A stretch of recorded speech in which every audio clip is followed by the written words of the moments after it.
আসসালামু আলাইকুম। কেমন আছেন সবাই? তো হঠাৎ আজকে ঘুরতে বের হলাম। আজকে ছুটির দিন থাকায় ভাবলাম যে একটু পদ্মা সেতু ঘুরে আসি। তো ভাঙ্গা থেকে পদ্মা সেতুর উদ্দেশ্যে রওনা দিচ্ছি এখন।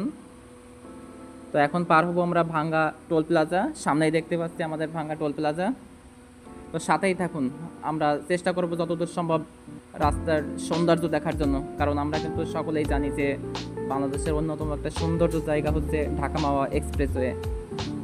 তো এখন আমরা পার হচ্ছি ভাঙ্গা টোল প্লাজা। এখন আমরা চলে আসলাম ঢাকা মাওয়া এক্সপ্রেসওয়েতে।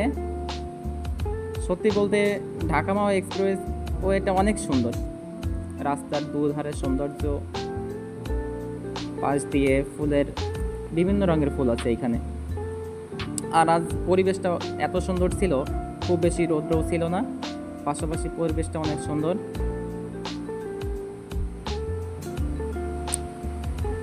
রাস্তায় গাড়ি খুব কম ছিল, খুব বেশি ছিল না, সুতরাং আমাদের যাওয়া আসাতেও খুব বেশি সমস্যা হয়নি। তো দেখুন রাস্তার দুপাশ দিয়ে কত ধরনের ফুল লাগানো। আর আসলে এগুলো পরিচর্যার জন্য লোকও রাখা আছে, তারা সবসময় সার্বক্ষণিক খেয়ালও রাখে এগুলোর।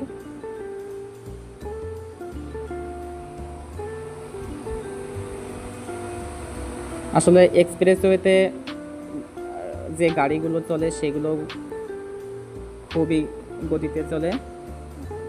দেখতে দেখতে চলে আসলাম আমাদের গন্তব্যস্থানে।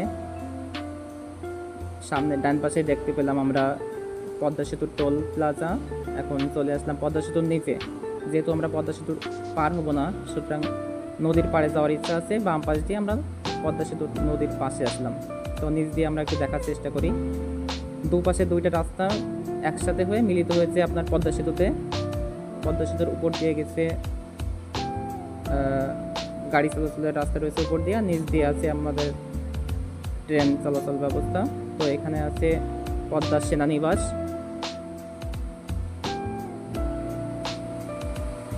তো আমরা একটু দেখি যে কোন রাস্তা কোন পাশ দিয়ে কোথায় গেল।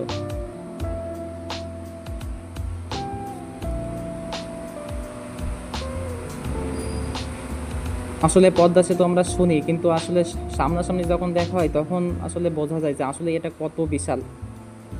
বাস্তব চোখে না দেখলে হয়তো বোঝাই যায় না যে আসলে এত বিশাল হতে পারে এটা। তো আমরা একটু সামনের দিকে যাওয়ার চেষ্টা করি। সামনেই তো অনেক লোকজন দেখা যায় নদীর পাশ দিয়ে। আমরাও চেষ্টা করব আপনাদেরকে সব কিছু ঘুরে দেখানোর জন্য। আমরাও চেষ্টা করব ওই নদীর পাড়ে যাওয়ার জন্য। তো এই মাত্র এসে যেহেতু থামলাম, ভাবলাম যে একটু হাঁটাহাঁটি করে নিই। তো এখানে একটু দাঁড়িয়ে রেস্ট নিব। সাথেই থাকুন।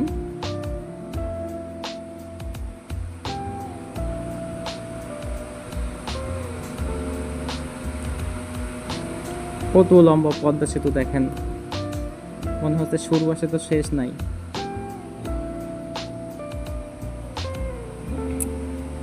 তো চলে আসলাম এখন নদীর পাড়ে। এখানে অনেকেই দেখলাম যে আজকে ছুটির দিন, তো সবাই ঘোরাঘুরি করতে আসছে। তো আমাদের মতো আমরা একটু এখানে ঘোরাঘুরি করলাম। সেতুর কাছাকাছিও আসছি, নদীর এপাশ দিয়ে ওপাশ অনেক ঘোরাঘুরি করছি। নদীতে খুব বেশি ঢেউ ছিল না, হয়তো বা ভাটার সময় ছিল এখন।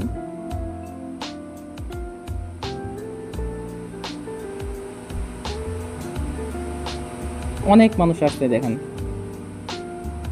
অনেক সৌভাগ্য হলো আমাদের যে যখন এখানে আসছি একটা ট্রেন আসছে তখন পদ্মা সেতুর ভিতর দিয়ে, একই সাথে নিচ দিয়ে ট্রেন যাচ্ছে, উপর দিয়ে গাড়ি চলতেছে। আসলে যখন ভ্রমণে আসা হয় সবসময় কিন্তু এই দৃশ্যটা দেখা যায় না। আমরা আসছিলাম সন্ধ্যার আগ মুহূর্তে, ঠিক তখনই আমরা যখন চলে যাব এখান দিয়ে তখন একটা ট্রেন আসলো। তো এটাও দেখার আমাদের সৌভাগ্য হলো। তো সবাইকে ধন্যবাদ আমাদের সাথে থাকার জন্য, পরবর্তী ভিডিওতে থাকার জন্য।